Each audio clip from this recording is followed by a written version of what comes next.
శ్రీ గురుదేవ దత్త. ఈరోజు మనం తెలుసుకోబోయే మహాత్మురాలు గుంటూరు దగ్గర గోవాడ అనే గ్రామం ఉంది. అక్కడ సాధన చేసినటువంటి శేషమ్మ యోగిని గారి గురించి తెలుసుకుందాం. వీరి తల్లిదండ్రులు నాయుడమ్మ మాచమ్మలు అనే దంపతులు.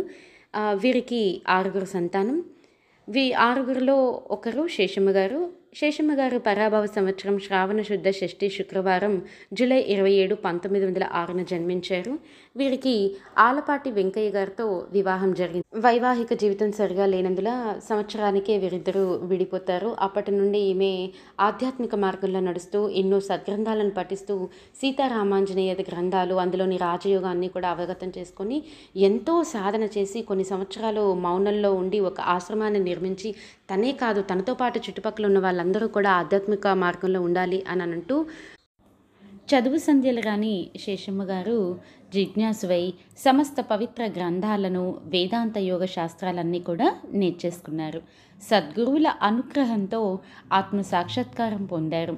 అర్హులైన వారికి దీక్షలిచ్చి సద్బోధలు చేసే అర్హత సంపాదించుకున్నారు.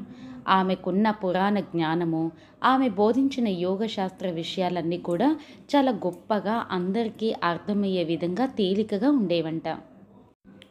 అమ్మ 6 సంవత్సరాల పాటు మౌనవ్రతం పాటించారు. ఎంతో కఠినమైన తపస్సు చేస్తూ నిరాహారిగా ఉంటూ మౌనవ్రతంలో ఉండేవారన్నమాట. అలా సాధన చేసిన తర్వాత అమ్మకి భృకుటిలో ఒక వెలుతురు కనిపించేది. ఆ వెలుతురు అమ్మకి మాత్రమే కాకుండా చూసేవారికి కూడా ఆ 2 కనుబొమ్మల మధ్యలో భృకుటిలో వెలుగు కనబడుతూ ఉండేదన్నమాట. ఆ రోజు అమ్మకి సాక్షాత్కారం కలిగింది. మౌనవ్రతం 6 సంవత్సరాలు చేసిన తర్వాత ఆత్మ సాక్షాత్కారం కలిగింది. అమ్మ దగ్గర నుండి ఆమె కట్టుకున్న వస్త్రాల నుండి కూడా ఎప్పుడూ కూడా దివ్యమైన పరిమళాల వాసన వస్తూ ఉండేదంట. అక్కడ ఉన్న వాళ్ళందరూ కూడా ఆ వాసనని అనుభవిస్తూ ఉంటారనమాట. ఇంకా అమ్మ తాను చనిపోయే ముందు కూడా అందరినీ పిలిచి నేను ఇంకా కాలం చేయబోతున్నాను అని చెప్పి ముందుగానే చెప్పారనమాట. తన శరీరాన్ని సమాధి చేయకుండా కృష్ణానదిలో కలపాలి అని చెప్పేసి శిష్యులందరికీ కూడా చెప్తారు. 1996 సంవత్సరం ఆగస్టు నెలలో సమాధిలో కూర్చుండి బ్రహ్మరంధ్రాన్ని ఛేదించుకొని అమ్మ ప్రాణోత్క్రమణం చేశారు.